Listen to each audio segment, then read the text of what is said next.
where the desert meets the river, a civilization awakens.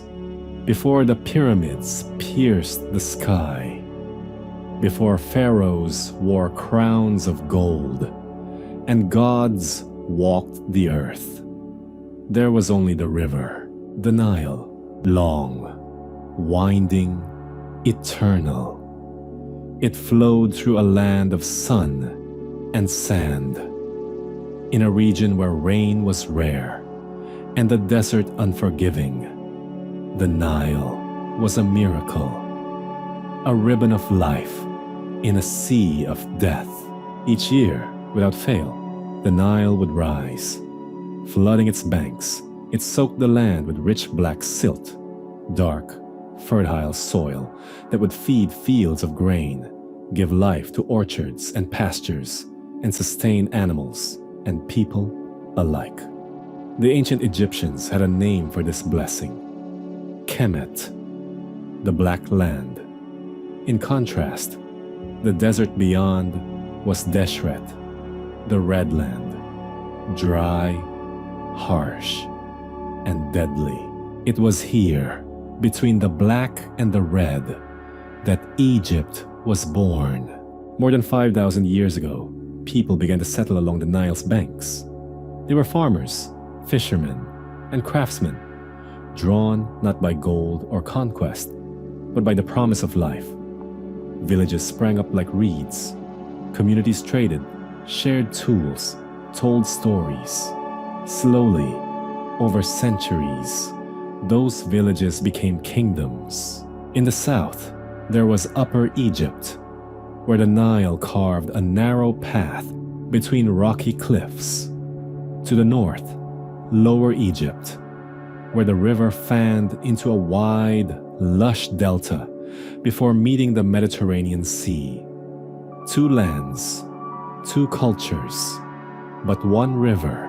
And then, around 3100 BCE, a moment changed history. A king from the south, known as Narmer, or perhaps Menes, depending on the tale, set out to unite the two lands. Wearing the white crown of Upper Egypt, he conquered the north and took the red crown of Lower Egypt, combining them into the double crown of unified Egypt. This was not just a political act. It was the birth of the first nation-state in the world. A civilization with a central ruler, a shared identity, and the Nile as its lifeblood. Narmer established his capital at Memphis, near the border of the two lands. From there, a dynasty of kings, later called pharaohs, would rule for millennia. They were not just kings. They were seen as living gods, chosen by the divine to keep order. Ma'at, the sacred balance of the world. The Egyptians did not see time as a straight line, but as a cycle, like the seasons of the Nile. Flood, planting, harvest, birth, death, rebirth. The pharaoh, like the sun, would rise, set, and rise again, in this world and the next. With unity came power. With power came vision. The Egyptians began to build, not yet pyramids. Those would come later. But temples, shrines, tombs, painted walls that told stories of kings and gods, beasts and battles. And most importantly, they began to write. The invention of hieroglyphs, around the same time as unification, was one of Egypt's greatest gifts to the world. A sacred script of symbols and sound, written on stone, carved in temples, painted on papyrus. Through writing, Egypt remembered. Through writing, it endured. Religion guided every part of life. The people worshipped a pantheon of gods: Ra, the sun god, who sailed across the sky each day in his golden boat. Osiris, lord of the underworld, who was once a king, betrayed and reborn. Isis, the mother goddess, who wept for her lost husband and restored him to life. Horus, the falcon-headed god of kingship, protector of the pharaohs. To the Egyptians, nature itself was divine. The Nile was a god. The sun was a god.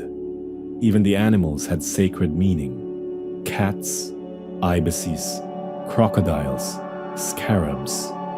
The world was alive, charged with purpose, mystery, and spirit. And the afterlife, oh, the afterlife was more important than life itself. They believed that death was not the end, but a passage, a test, a journey. The heart would be weighed against a feather. If it was heavy with sin, it would be devoured by a beast.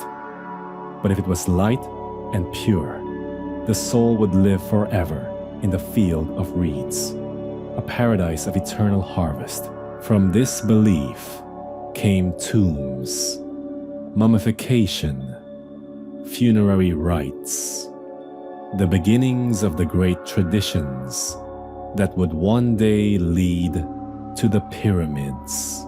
But in these earliest days, this early dynastic period, Egypt was still forming. Kings built tombs in the desert near Abydos. Artists experimented with form, sculpting ivory combs, painting on pottery, carving in stone. Priests recorded rituals and omens. Farmers watched the Nile, waiting for the flood, and the people believed in their gods, their king, and the eternal rhythm of life.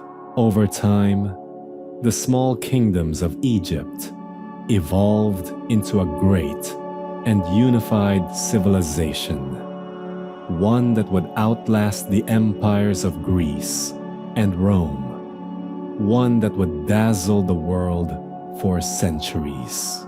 But it all began here, with a river, with a crown, with a dream written in sand and stone. Egypt did not rise in war or conquest, but in harmony between river and sky, between God and man. And from that harmony came eternity. In the shadow of the pyramids, the gods whispered their names. To understand ancient Egypt is to enter a world where the divine was everywhere. In the rising sun, the shifting wind, the flood of the Nile, and the beating of the human heart. The Egyptians didn't simply believe in gods. They lived with them. Their gods were not distant beings in the sky, but ever-present forces woven into every part of daily life.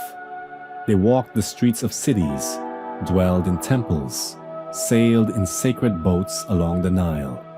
Every grain of wheat, every newborn child, every star in the night sky, all was touched by divine will. At the heart of their faith was Ma'at, the cosmic principle of truth, balance, order, and justice. Ma'at was not a god, but a force, a law of the universe.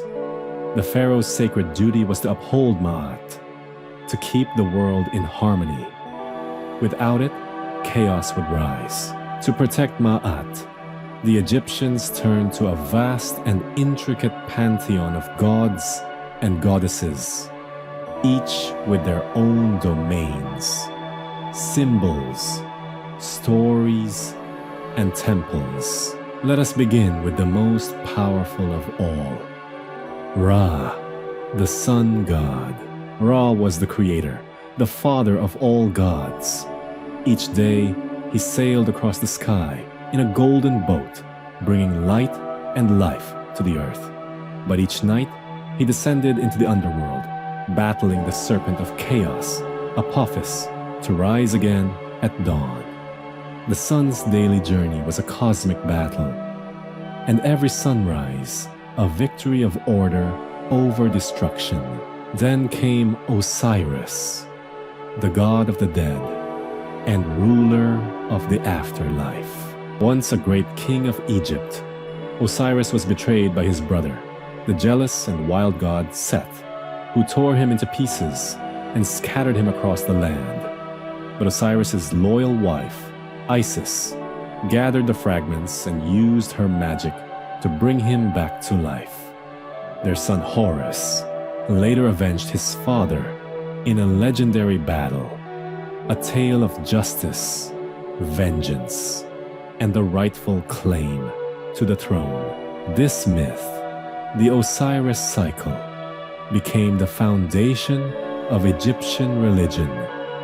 It explained kingship, resurrection, and the afterlife. It gave the Egyptians hope that death was not the end, but a passage to another world. Osiris ruled the Duat, the underworld, not as a place of punishment, but of judgment. There, each soul would be led to the hall of truth, where their heart was weighed against the feather of Ma'at. If the heart was pure, they entered paradise. If not, it was devoured by Ammit, the soul eater. It was a simple idea. Live with honesty, respect, and balance, and you would find eternal peace. Other gods guided this journey. Anubis, the jackal-headed god, was the guardian of the dead and master of mummification. He wrapped the bodies, protected the tombs, and led souls through the darkness. His black fur symbolized rebirth, like the fertile soil of the Nile after the flood. Thoth, the ibis-headed god of wisdom and writing, recorded the results of the heart's judgment. He was the divine scribe, inventor of hieroglyphs, keeper of knowledge, and protector of the moon. Hathor, goddess of love, music, and motherhood, welcomed the dead into the afterlife. With her cow horns and sun disk, she brought joy and nurturing energy, both in life and beyond. And then there was Horus, the falcon god, sky deity, and protector of the pharaohs. Every reigning king was considered the living Horus, a divine vessel on earth. With his wings, Horus watched over Egypt, soaring above the land, ensuring order was maintained. The Egyptian pantheon included hundreds of gods, both great and small. Each town had its patron deity. In Thebes, it was Amun, who merged with Ra to become Amun-Ra, king of the gods. In Memphis, it was Ptah, god of creation and craftsman. In Elephantine, Khnum, the ram-headed god, shaped humans from clay on his potter's wheel. There were fierce deities, like Sekhmet, the lioness goddess of war and plague, and gentle ones, like Bastet, the cat goddess of home, protection, and fertility. The gods could be male or female, human or animal, kind or terrifying. They could change forms, merge with others, or take on symbolic shapes. But they were always present. To honor them, Egyptians built temples, vast stone complexes filled with columns, carvings, sacred lakes, and chambers. Each temple was considered the house of the god. Priests, not common people, entered the inner sanctuaries. There, they bathed, clothed, and fed the divine statue each day. performing rituals that kept the world in balance. Festivals brought the gods out to the people. On feast days, sacred statues were placed on golden barks and paraded down the Nile. Music filled the air, incense rose like prayer, and crowds gathered to witness the divine. These processions were more than celebration. They were a chance for the people to see their gods, to share in the sacred. Religion was not separate from life. It was life. It governed birth and death, illness and healing, farming and harvest, marriage and justice. Magic, known as Heka, was part of medicine, prayer, and protection. Amulets shaped like ankhs, scarabs, or eyes of Horus were worn for luck and safety. Even the animals were sacred. To harm a cat could mean death. Crocodiles were kept in temples for Sobek. Bulls were mummified for Apis. The world was alive, and everything had divine meaning. And though the names of gods shifted over centuries, as dynasties changed and cities rose and fell, the core idea remained. The universe was sacred, and Egypt was its heart. The gods did not sit on clouds. They rose with the sun, flowed with the Nile, and walked in the footprints of man.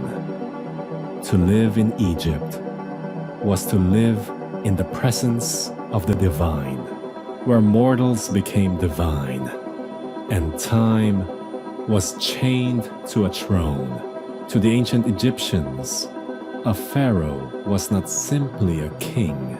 He was a living god, the bridge between earth and heaven, chosen by the gods to uphold Ma'at, the sacred order of the universe. His voice was law. His touch was sacred. His bloodline eternal. He ruled not only the land, but the seasons, the sun, the floods, and the future. The word Pharaoh comes from Per-Eya, meaning great house, a reference to the royal palace. But over time, it became a title worn like a crown. And what a crown it was!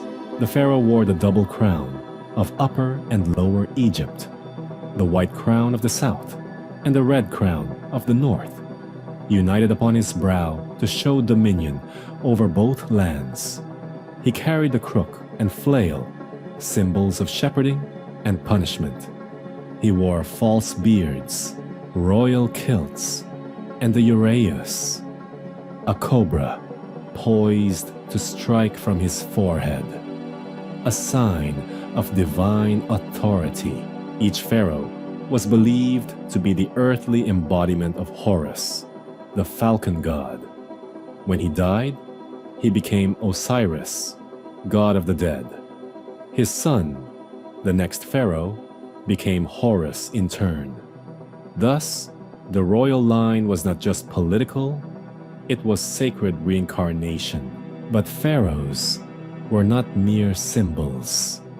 They built, ruled, and transformed a nation across centuries. One of the earliest and most iconic rulers was Djoser, who reigned during the Third Dynasty. Under his architect, the brilliant Imhotep, Djoser commissioned the world's first pyramid, the Step Pyramid of Saqqara.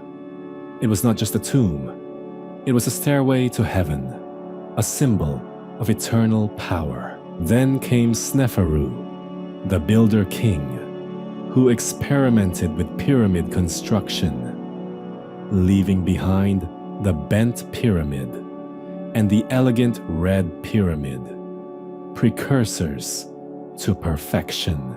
But it was his son, Khufu, who carved his name into eternity. Around 2600 BCE, Khufu ordered the construction of the Great Pyramid of Giza. a monument of over 2 million stone blocks, aligned with the stars, towering 146 meters high. Built with no modern machines, it remains one of the 7 wonders of the ancient world, and the only one still standing. Pharaohs like Khafra and Menkaure continued the legacy, flanking the plateau with pyramids and temples, watched over by the silent gaze of the great Sphinx, a lion's body with a king's face, its purpose still a mystery. Beyond monuments, pharaohs were commanders of armies, guardians of faith, and patrons of art. Their images were carved into obelisks, their deeds etched into stone. Their names were encased in cartouches, magical rings of protection. But not all pharaohs ruled alike. Some were warriors, like Thutmose III, the Napoleon of Egypt, who led 17 military campaigns and expanded Egypt to its greatest extent. Others were visionaries, like Hatshepsut, one of the few female pharaohs who ruled for over 20 years. She wore the beard, held the scepter, and commanded respect. Under her reign, Egypt thrived in peace and prosperity.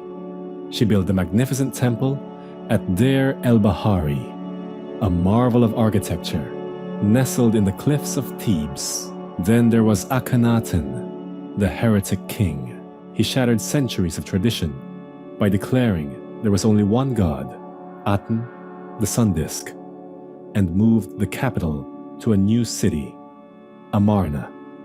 He changed art, language, religion, but after his death, the old gods returned, and his name was nearly erased from history.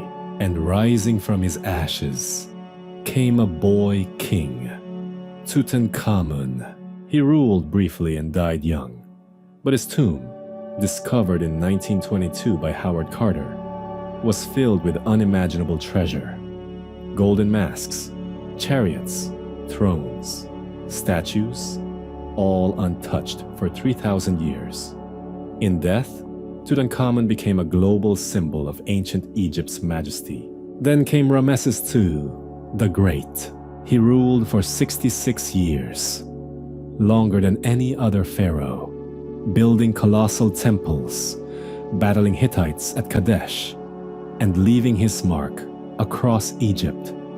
His temple at Abu Simbel, carved into the mountains of Nubia, was a monument not just to gods, but to himself. To be a pharaoh was to be immortal. Even in death, they were protected. Their bodies were mummified, organs preserved in sacred jars, and buried deep within tombs, hidden in the Valley of the Kings. They were wrapped in linen, amulets placed on their chests, spells from the Book of the Dead inscribed around them. Why? Because death was not the end. It was a journey. The pharaoh would travel through the underworld, face trials, pass gates, and sail with Ra across the sky. If he succeeded, he would live forever among the stars. For the common people, the pharaoh was more than a ruler. He was a father, a protector, a god in human form. Temples were built in his name. Hymns were sung in his honor. His face was the face of Egypt itself. Yet even the greatest pharaohs could not escape time. The Nile still flows. The sun still rises. But their palaces have crumbled, their statues broken, their names faded. And yet, they endure, in stone, in story, in the hearts of those who still look upon their works with wonder. Because the pharaohs of Egypt did not seek to be remembered for a year a reign, or even a century. They built for eternity. They ruled with gold and granite, with flame and faith. And when death came, they rose again as stars in the sky, kings forever. Eternal monuments for mortal kings. They rise from the desert like dreams carved in stone. The pyramids of Egypt, timeless, silent, impossible for over 4,500 years. They have stood beneath the burning sun. Monuments not just to kings, but to the human desire to reach beyond death. To this day, they inspire wonder. How were they built? Why were they built? And who were the men and women who labored to make the impossible real? To understand the pyramids is to understand the heart of ancient Egypt. It began with the pharaohs, those divine kings who ruled not just the land, but time itself.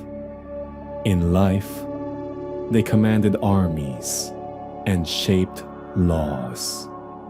But in death, they sought immortality, and so they built tombs. Not simple graves, but gateways to the afterlife. The earliest tombs were called mastabas, rectangular structures made of mud brick, flat-roofed and sloped like steps. But one pharaoh dared to imagine something greater. His name was Djoser. Around 2650 BCE, during Egypt's third dynasty, Djoser commissioned his architect, the legendary Imhotep, to design a tomb unlike any other. Layer by layer, Imhotep stacked mastaba upon mastaba, creating the step pyramid of Saqqara, the world's first pyramid. It was revolutionary, a monument of stone, not mud brick, a stairway to heaven. The idea took hold. The age of pyramids had begun, but it was during the fourth dynasty that pyramid building reached its zenith. Under the rule of kings like Sneferu, Khufu, Khafre, and Menkaure. Sneferu, the pyramid builder, experimented with angles and form. He built at least 3 major pyramids, including the bent pyramid, which curves halfway up due to structural stress, and the red pyramid, the first true smooth-sided pyramid. But it was his son, Khufu, who would achieve the impossible. Khufu ordered the construction of the Great Pyramid of Giza, a structure so immense, so precise, that it still defies full explanation. At nearly 150 meters tall, it remained the tallest man-made structure on Earth for nearly 4,000 years. Its base covers 13 acres, over 2.3 million stone blocks, some weighing up to 80 tons, were hauled, shaped, and set with such precision that not even a blade fits between them. And yet, no modern cranes, no iron tools, no digital plans, just vision, mathematics, manpower, and a civilization united behind its God King. How did they do it? Some theories suggest ramps, spiraling or straight. Others believe in levers, pulleys, and counterweights. Some speak of sleds sliding over wet sand. There is no single answer. And perhaps that is the point. The mystery is part of the magic. But what is certain is that it was not slaves who built the pyramids. Archaeological evidence shows that the builders were well-fed workers, organized into skilled crews of laborers, artisans, and engineers. They lived in nearby villages, ate meat and bread, drank beer, and were buried with honor. Many were proud Egyptians, offering service to the gods and to eternity. Inside the Great Pyramid lies the king's chamber, the queen's chamber, and mysterious shafts that point to stars, perhaps to guide the soul of the pharaoh to the afterlife. There are no elaborate paintings, no golden coffins, just granite, geometry, and silence. Next to Khufu's pyramid stands the slightly smaller pyramid of his son, Khafre, and the smallest belongs to Menkaure. Together, the three form the iconic Giza Plateau, guarded by the enigmatic Great Sphinx. The Sphinx, half lion, half man, stares east toward the rising sun. Carved from a single slab of limestone, it may bear the face of Khafre himself. Its purpose remains uncertain. Was it a guardian, a symbol of divine kingship, or a riddle for eternity? But the pyramids were more than tombs. They were statements of power, of faith, of the belief that death could be conquered, that kings could become gods, that stone could hold back time. The construction of these massive monuments was deeply tied to religion. The pyramid shape, a pointed stair to the heavens, may have symbolized the primordial mound from which the world was created, or the rays of the sun, god Ra. Some pyramids were aligned perfectly with celestial bodies, stars, solstices, and equinoxes, reflecting Egypt's obsession with eternity and cosmic harmony. Over time, pyramid building changed. Later dynasties moved away from massive pyramids, favoring hidden tombs cut into cliffs, like those in the Valley of the Kings. The reasons were practical: easier to protect from tomb robbers, more discreet, and perhaps more mystical. But none would ever match the scale or symbolism of Giza. By the time of the New Kingdom, the pyramids had already become ancient wonders, symbols of a golden age when kings moved mountains and gods walked the earth. And even today, we look at them and wonder, how? Why? What message did they hope to send across millennia? Perhaps the answer lies not in stone, but in silence. The pyramids do not explain themselves. They do not shout. They do not boast. They simply endure.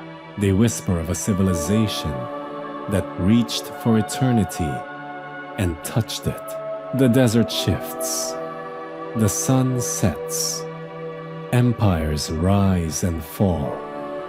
But still the pyramids stand, not as graves, but as dreams carved in stone. Beneath the gold of kings, the hands of a nation built a civilization.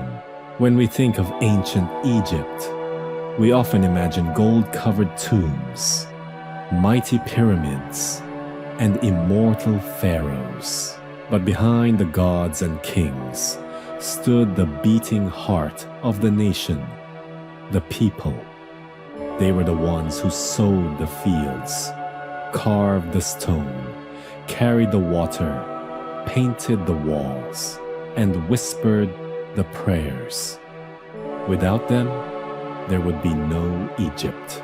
Life in ancient Egypt followed the rhythm of the Nile, its flooding, planting, and harvest shaped the calendar and the clock. Time was not kept by machines or bells, but by the river, the sun, and the stars.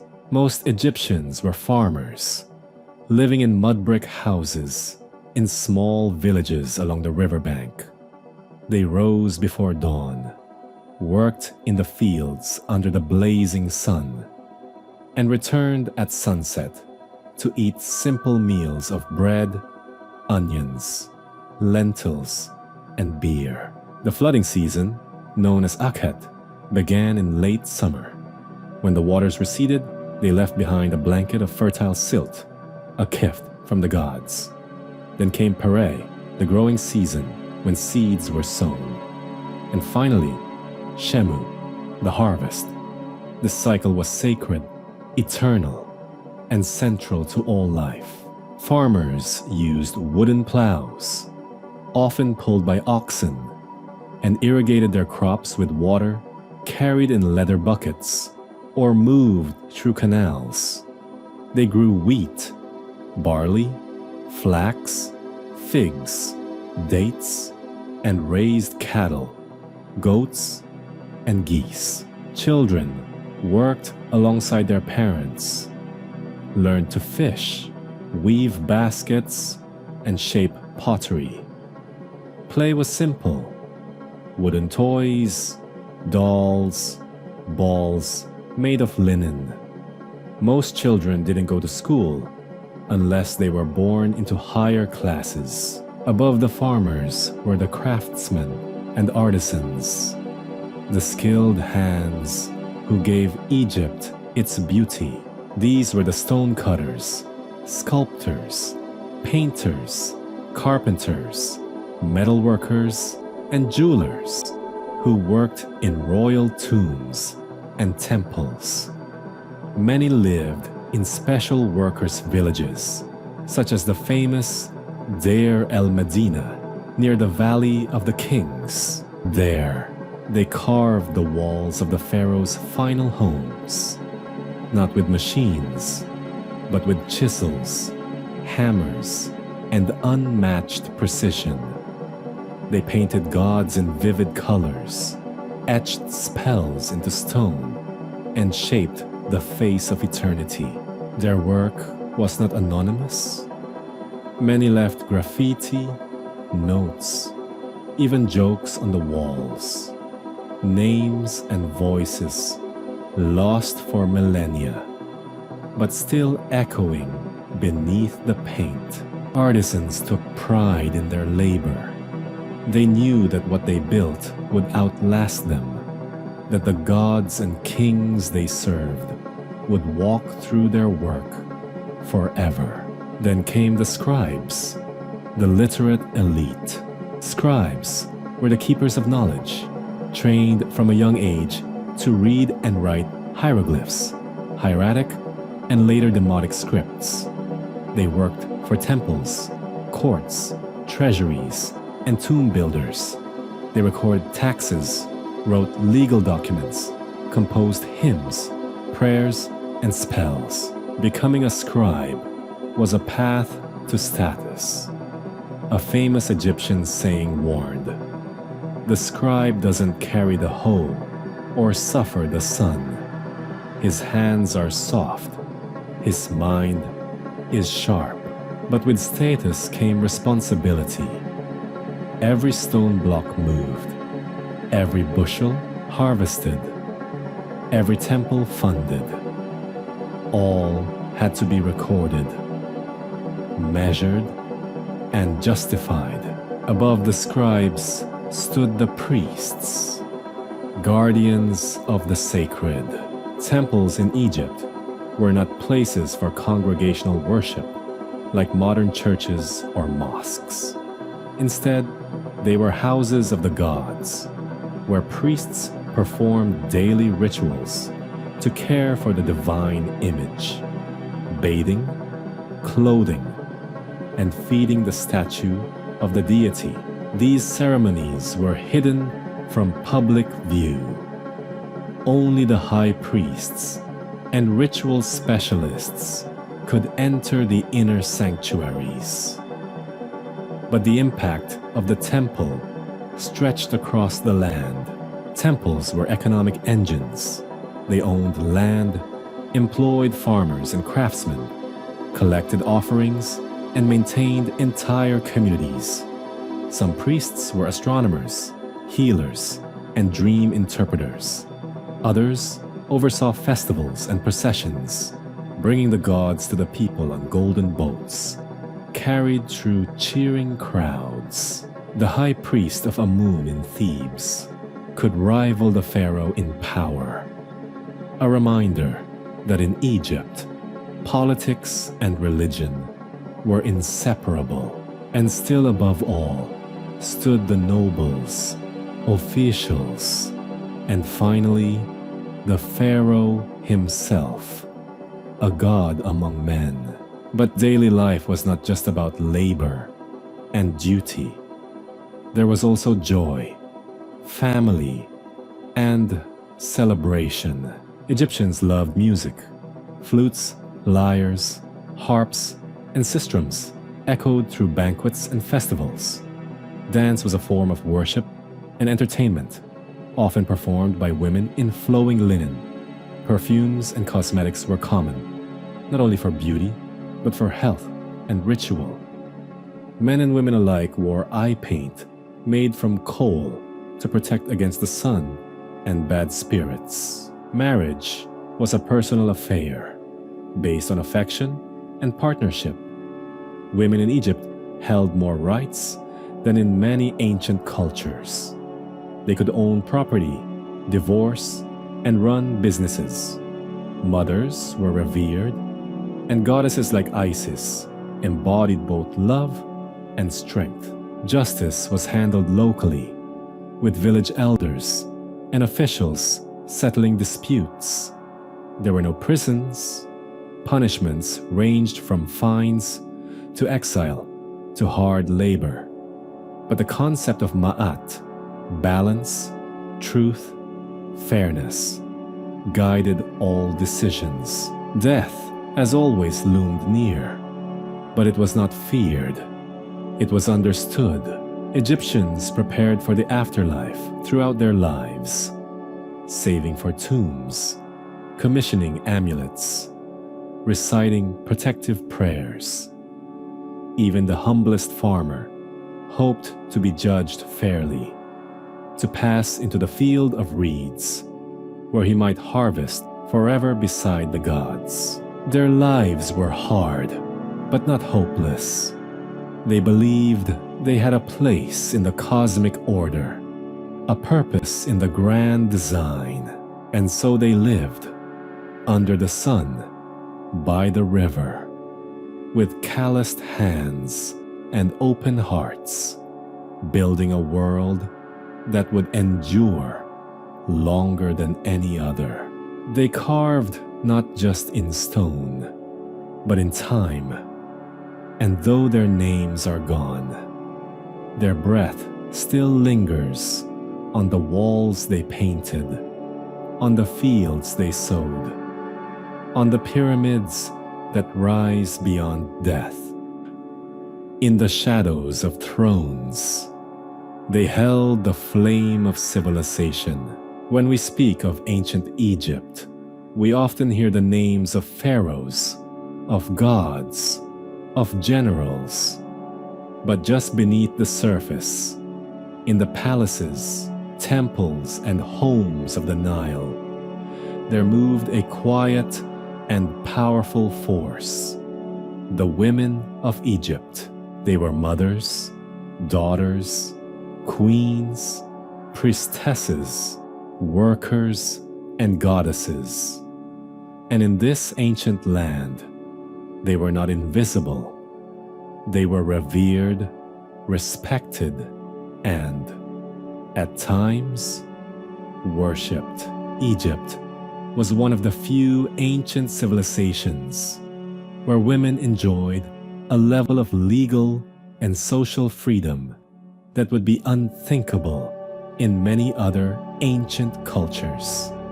They could own property, inherit wealth, make contracts, divorce, and even rule. Let us begin with the divine, with the goddesses who shaped the very soul of Egyptian belief.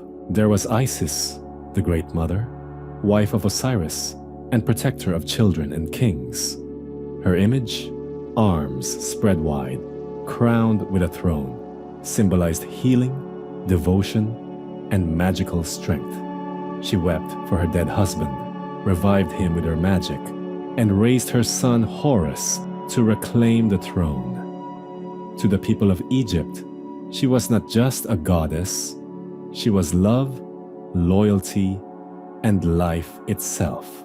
Then came Hathor, goddess of beauty, music, and joy.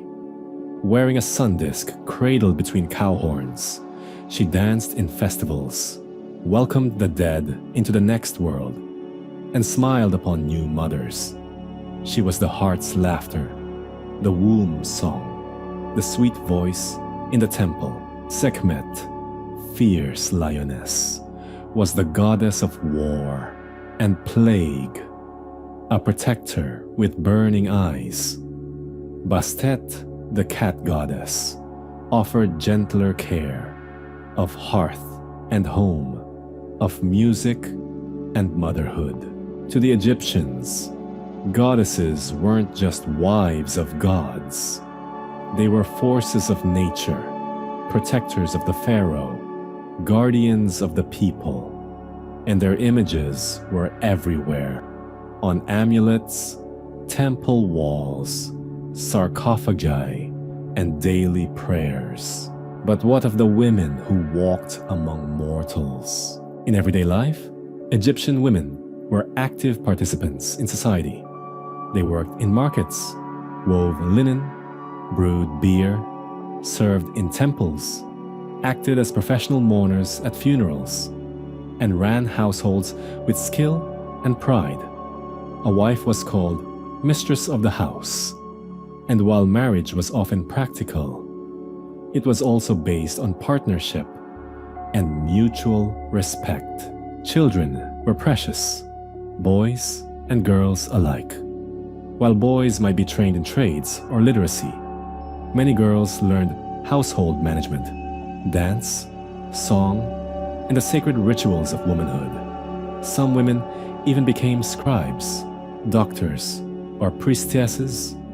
Rare, but possible. And in the highest tiers of power stood the queens. Royal women held the title Great Royal Wife, and sometimes God's Wife of Amun, a role both religious and political.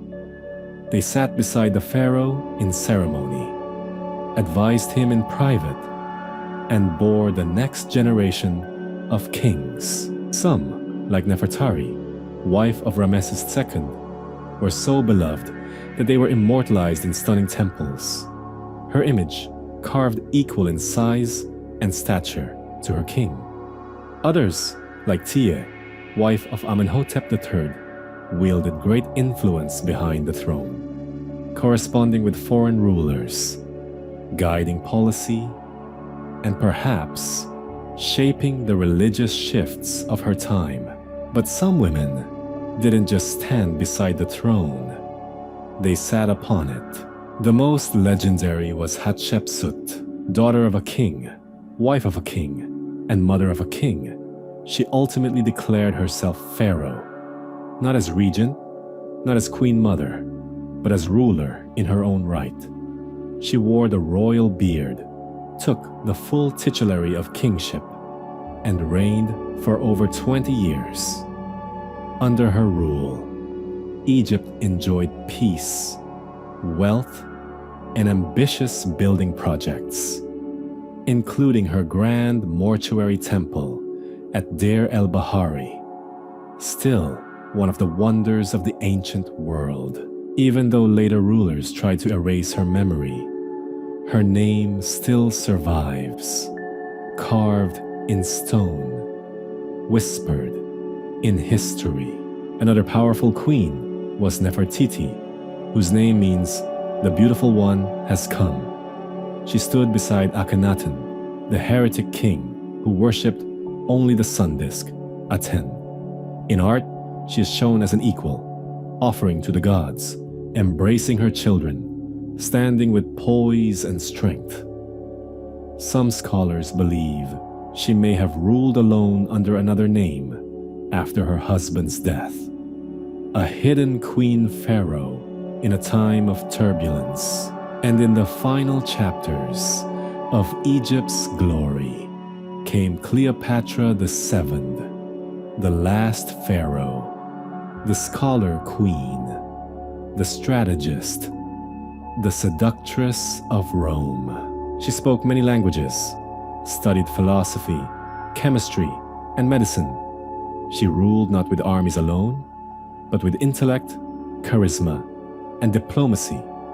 Though remembered for her liaisons with Julius Caesar and Mark Antony, her true power lay in her ability to command an empire in collapse, holding Egypt's sovereignty until the very end. Cleopatra's death marked the fall of ancient Egypt to Roman rule. But her story, like that of Isis, Hatshepsut, and Nefertari, would live on. Because in Egypt, femininity was not weakness, it was creation, power, wisdom, and endurance. Whether she was weaving flax or shaping empires, healing the sick or commanding the gods, the woman of the Nile was never small. She was a pillar of the home, a keeper of the temple, a mother of civilization. They left no armies, no pyramids, but they shaped a nation, held the heart of gods, and carved their strength into time itself. In death, they dreamed of forever. To live in ancient Egypt was to prepare for death, but not as an end, as a transition. The Egyptians did not fear death as oblivion. They believed in a world beyond, an afterlife as real as the Nile, filled with light, fields, music, and the company of gods. To them, death was a passage, not a conclusion, and they spent their lives preparing for it. The journey to the afterlife began the moment a person took their final breath. The body, the Ka, and the Ba, three parts of the soul, were now in flux. The body had to be preserved so the Ka, vital essence, could return to it. The Ba, a person's unique personality, would roam freely, sometimes taking the form of a bird with a human head. If all went well, the Ka and Ba would reunite to become an Ak, a blessed spirit who lived eternally among the gods. But this reunion required preservation, and so began the most sacred of Egyptian rituals: mummification. The process was long, complex, and filled with deep symbolism. Priests, often dressed as Anubis, the jackal-headed god of the dead, would wash the body in Nile water, anoint it with sacred oils, and begin the work of removing decay to make the body pure. The brain was removed through the nose using hooked instruments. It held no spiritual value. The lungs, stomach, liver, and intestines were removed and placed into 4 canopic jars, each protected by one of the sons of Horus. The heart, however, was usually left in place. It was the seat of the soul, the key to judgment. If the heart was damaged or missing, a heart scarab amulet was placed in its stead, a magical insurance for the soul. The body was then dried with natron salts for 40 days, wrapped in linen strips, and protected with amulets, prayers, and spells. Layer by layer, the dead were transformed into beings ready for the eternal realm. Some mummies were placed in cartonnage coffins, painted with vibrant images and hieroglyphs. Royalty and the elite were buried in nested sarcophagi, often made of gold, alabaster, or granite. The most famous, of course, is Tutankhamun, his golden death mask still shining after 3,000 years. But preservation was just the beginning. The soul's true journey began in the Duat, the Egyptian underworld. It was a mysterious, shifting realm filled with rivers of fire, gates guarded by monsters, and gods who tested the soul's purity. To survive, the dead needed guidance. And that came in the form of texts. The Book of the Dead, the pyramid texts, and the coffin texts were not books in the modern sense, but collections of spells, prayers, and maps, instructions for navigating the afterlife. Among the most iconic scenes is the weighing of the heart. In a great hall, the soul stood before Osiris, Lord of the Dead. The heart was placed on a golden scale, balanced against the feather of Ma'at, the symbol of truth and justice. Thoth, the ibis-headed god of wisdom, recorded the results. If the heart was light, the soul was judged righteous and welcomed into Aru, the field of reeds, a paradise of eternal harvest and peace. If the heart was heavy with sin, it was devoured by Amet, the soul eater, part lion, part hippo, part crocodile. The soul would be destroyed, a second death. To avoid this fate, the living prepared their tombs carefully. Tombs were more than resting places. They were houses for eternity. Inside, the walls were covered with art, scenes of farming, fishing, banquets, gods, offerings, moments of ideal life, meant to continue forever. There were false doors for the Ka to enter and leave. Food offerings, clothing, jewelry, cosmetics, furniture, even games were placed beside the body. Everything the dead might need. Shabtis, small servant figurines, were included to work in the afterlife in place of the deceased. Some tombs included full inventories, instructions, and contracts, a full staff for the eternal household. For the wealthiest Egyptians, especially royalty, the tombs were hidden in remote valleys, guarded by curses and sealed with stone. In the Valley of the Kings, tombs twisted into the hills like underground palaces.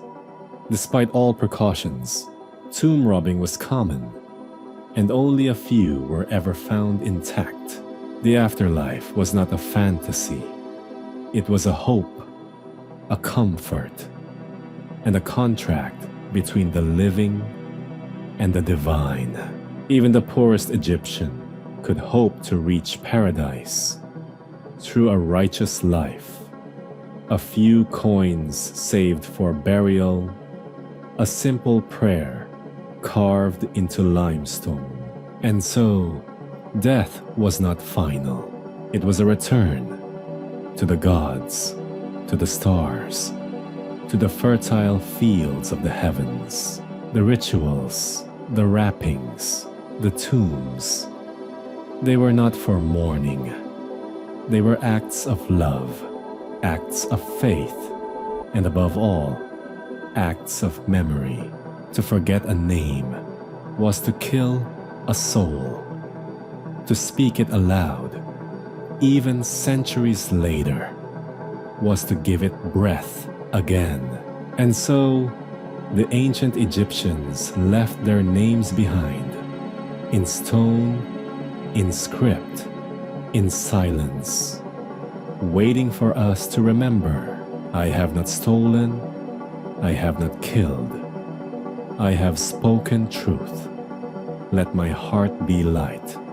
Let me pass into the fields, where my soul will reap joy, forever and ever. A civilization that refused to be forgotten. The pharaohs are gone. The temples lie in ruins. The golden sarcophagi have been opened. The last prayers, whispered in hieroglyphs, have long since fallen silent. And yet, Egypt lives on, not in the sense of a surviving kingdom or a line of rulers, but in a way far more powerful, in the echoes of its ideas, its innovations, its mysteries, and its sheer refusal to be forgotten. Ancient Egypt left behind a legacy unmatched in beauty, longevity, and wonder. A civilization that lasted over 3,000 years, longer than the time between the pyramids and the invention of the smartphone. Let us begin with what we see. The great monuments still rise from the desert sands, silent, massive, eternal. The Great Pyramid of Giza, built over 4,500 years ago, remains one of the 7 wonders of the ancient world, and the only one still standing. Its engineering continues to baffle experts, its precision still unsurpassed by modern tools. The temples of Karnak and Luxor, the colossi of Memnon, the tombs in the Valley of the Kings, the majestic Abu Simbel. These are not simply ruins. They are time machines, carved with hymns, painted with dreams, designed to defy the decay of time. Then there is language, the mysterious flowing script, known as hieroglyphs. For centuries, it was a dead language.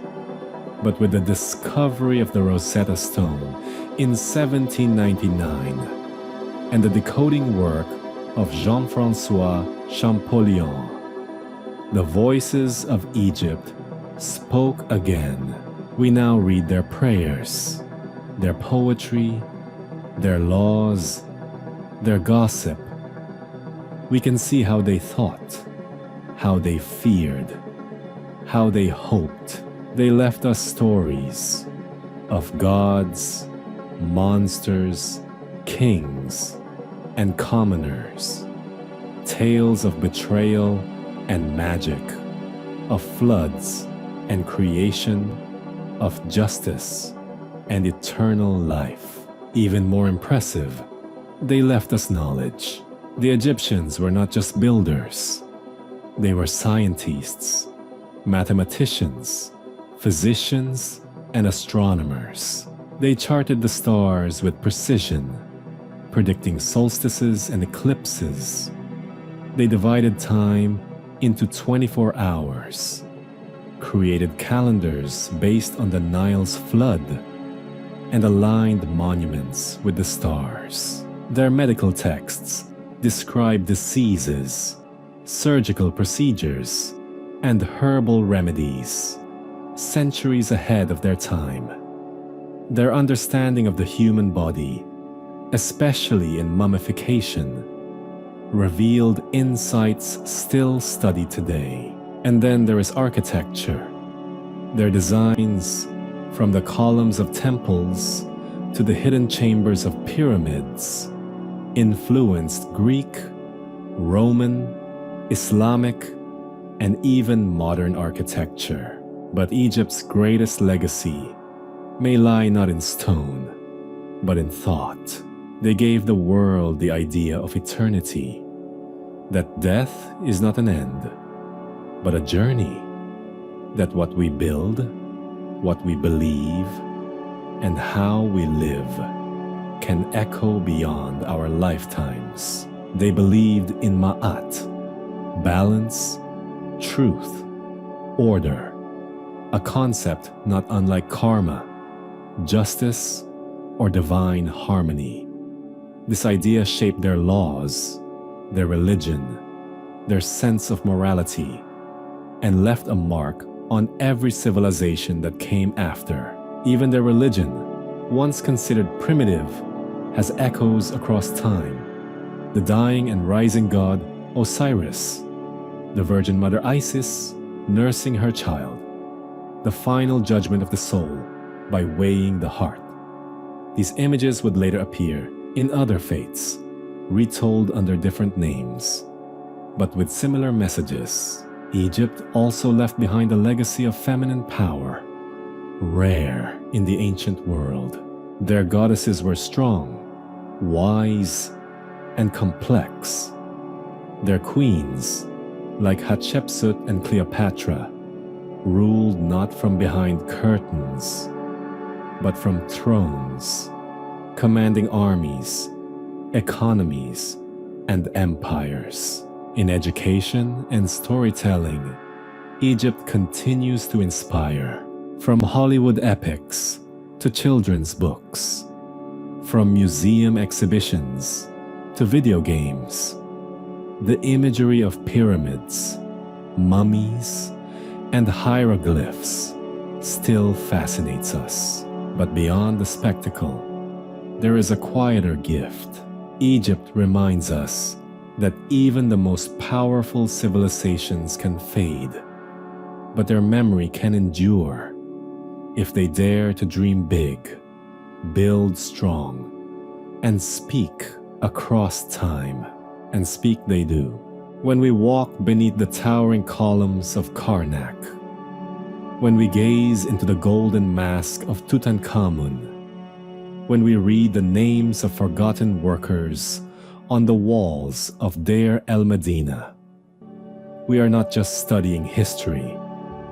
We are listening to voices from the other side of time. They speak of ambition, of art, of love, loss, power, and the eternal longing for meaning. They speak of what it means to be human, fragile, yet determined to leave something that lasts. I built a temple, I planted trees, I raised children, I spoke truth.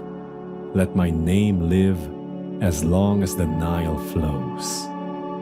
Where gods had animal faces and human hearts, to walk through the temples of ancient Egypt was to step into a world where gods walked among men, where divine beings ruled, not from distant heavens, but from within the wind, the stars, the flood of the Nile. The Egyptians did not worship their gods from fear. They lived among them. Every sound, every sunrise, every shadow had meaning, because the world was filled with gods. But their gods were not like those of modern faiths. They had many faces, often part animal, part human, and they were not perfect. They fought, wept, loved, died, and were reborn. They were not just creators, they were reflections of the Egyptian soul. Let us begin where their mythology begins. Creation. In the beginning, there was nothing but dark, swirling water. None. The primordial chaos. From it rose the Benben, a mound of earth, the first land. And on it stood the creator god Atum, who brought the world into being with a word, a breath, a thought. From Atum came his children, Shu, the god of air, and Tefnut, goddess of moisture. They gave birth to Geb, earth, and Nut, sky, whose embrace was separated so the world could be born between them. Their children included Osiris, Isis, Seth, and Nephthys, the first divine family, the heart of the Egyptian myth. Osiris, god of fertility and kingship, ruled the earth wisely, but his brother Seth, god of chaos and desert, grew jealous and murdered him, dismembering his body and scattering it across the land. Isis, Osiris's wife and sister, gathered the pieces, restored him with magic, and conceived their son, Horus, who would later avenge his father. Osiris became lord of the underworld, ruler of the dead. Horus, with his falcon head and sharp eye, became god of the sky, protector of the living Pharaoh. This myth of death, resurrection, and justice was the spiritual blueprint of Egypt. It explained the cycles of life and flood, of kingship and renewal. Every pharaoh was Horus in life, and Osiris in death. Then there was Ra, the sun god, radiant, commanding, eternal. Every day, Ra sailed his boat across the sky, bringing light and warmth. Every night, he traveled through the Duat, the underworld, fighting chaos in the form of the monstrous serpent Apophis.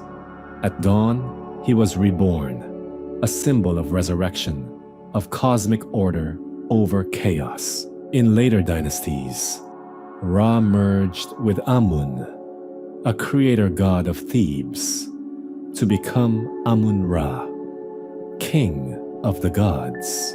But Egypt was never ruled by one god alone. It was a pantheon, rich and complex. There was Thoth, the ibis-headed god of wisdom, writing, and the moon, patron of scribes and timekeepers. There was Ma'at, goddess of truth, balance, and cosmic order. Her feather weighed every soul's heart in judgment.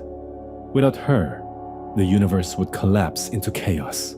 There was Hathor, the cow-headed goddess of love, music, and joy, a mother to all who suffered. There was Sekhmet, lioness of vengeance and plague, feared and revered. And of course, Anubis, with his black jackal head, god of embalming and guide of the dead. He watched over the mummified, protected tombs, and led souls to judgment. Then came Bastet, the cat goddess of home and protection, and Sobek, the crocodile god of strength, and the Nile. Each god had temples, festivals, and priests. Each could be local or universal, male or female, gentle or fierce. And yet, despite the many forms, the Egyptians never lost their sense of harmony. The gods were not at war with one another in endless battles. They were part of a grand, divine ecosystem where every role had purpose, every force had balance. Worship was woven into everyday life. Before eating, people might offer food to a household statue. During festivals, statues of gods were carried on golden boats through streets lit with incense and music. At dawn, priests bathed the temple gods, dressed them in fine linen, fed them sacred bread, as if they were royalty still among the living. And magic, or Heka, was not superstition, but a force of nature, granted by the gods, and used to protect, to heal, to connect the mortal and divine. Even the architecture of Egypt reflected theology. Temples were built like journeys, from the outer world to the inner sanctuary, each room darker, holier, more divine. Only the high priest or the Pharaoh could stand before the god's statue in the Holy of Holies. But even the smallest farmer knew the gods. Their names were whispered in prayer, their stories told by firelight, their symbols worn as amulets: eyes of Horus, ankhs, scarabs, feathers of Ma'at. Unlike distant deities, Egypt's gods were close, personal, protective, deeply intertwined with life. Even death was not a departure from the gods. It was a return to them, to walk beside Osiris, to sail with Ra, to be judged by Ma'at, and if found worthy, to live forever in the field of reeds. I know the names of the gods. I have seen the boat of Ra. I have stood before Osiris. I have spoken truth. Let me pass.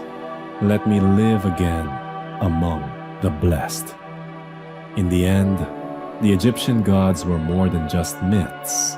They were symbols of meaning, of justice, of nature's rhythm, and humanity's hope for life beyond death. They reminded the people of Egypt that everything, from the rising sun to the beating heart, was sacred.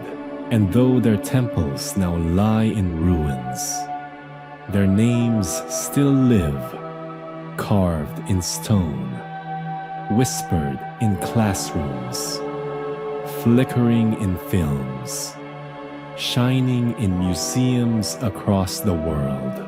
They were gods of the Nile, yes, but more than that, they were gods of memory. From the sands of time, a civilization rose again. For centuries, ancient Egypt lay silent beneath the desert sands, its temples forgotten, its statues buried, its language locked in stone. Time, it seemed, had done what no army could. It had erased a civilization. But ancient Egypt did not die. It waited in the silence of tombs, in the darkness of sealed chambers, in the faded eyes of mummies, and the whisper of desert winds. And when the world was ready to listen, Egypt spoke again. The modern rediscovery of Egypt began not with pharaohs or gods, but with curiosity, that deep human hunger to know what came before. In 1798, Napoleon Bonaparte invaded Egypt. Among his army were not just soldiers, but scholars, engineers, artists, linguists, who recorded everything they saw: temples, tombs, pyramids. And then they found the Rosetta Stone, discovered in 1799 near the town of Rosetta. This dark slab of granodiorite bore an inscription in 3 scripts: Greek, Demotic, and Egyptian hieroglyphs. It would take more than 2 decades for a brilliant Frenchman named Jean-François Champollion to crack the code. And when he did, in 1822, the voice of Egypt returned. Hieroglyphs could now be read. The names of kings, the prayers of priests, the diaries of artisans, they all spoke again. And so began the golden age of Egyptology. European explorers raced into the desert, digging, documenting, collecting. Some were scholars, some were treasure hunters. Many removed objects and shipped them to museums, often with little regard for preservation or permission. But their work, controversial as it was, rekindled the world's fascination. The Great Pyramid, once stripped of its white casing, still stood proud against the sky. The Sphinx, buried up to its neck, slowly re-emerged. The Valley of the Kings revealed tomb after tomb, some looted, some miraculously intact. Then in 1922 came the greatest discovery of all. A British archaeologist, Howard Carter, pierced the sealed door of a forgotten tomb. Inside, glittering in the candlelight, lay treasures untouched for 3,000 years. Golden statues, beds, chariots, and at the center, a coffin of solid gold. The tomb of Tutankhamun, the boy king. Unlike others, his tomb had survived intact. The world was stunned. Newspapers exploded with headlines. Photos of the treasures circulated everywhere. Egypt had never seemed so alive. Tutankhamun became a global icon. His golden mask, serene and perfect, became the face of ancient mystery. Museums across the world held exhibitions. Crowds stood in line for hours to see even fragments of the past. But Egypt's revival didn't end with artifacts. It seeped into fashion, literature, film, and spirituality.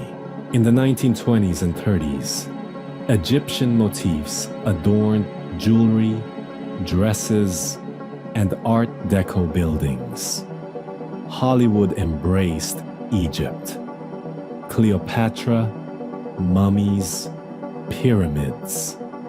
Even in death, Egypt had star power. And yet, the rediscovery was not only romantic, it forced the modern world to confront questions of ownership, memory, and identity. Many Egyptians began to ask, who tells our story? Where is our voice? In recent decades, Egyptologists from Egypt itself have risen to global prominence. Scholars like Dr. Zahi Hawass led excavations and fought for the return of artifacts. New museums, like the Grand Egyptian Museum near Giza, aim to preserve heritage on Egyptian soil. And technology has opened new doors. CT scans of mummies now reveal medical conditions and family ties. Satellite imaging helps locate buried ruins. DNA analysis tells us where kings came from, how they lived, and even how they died. The rediscovery of Egypt is no longer just about gold and glory. It is about understanding who these people were, what they believed, how they loved, feared, and dreamed.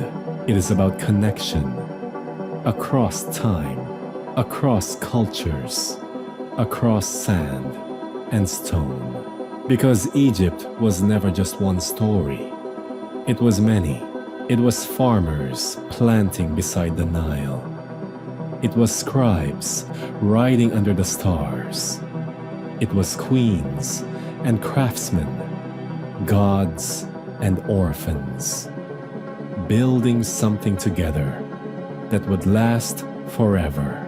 And now, in classrooms and documentaries, in temples and digital reconstructions, Egypt lives again, not just as a mystery to be solved, but as a mirror, reflecting the eternal questions. What is power?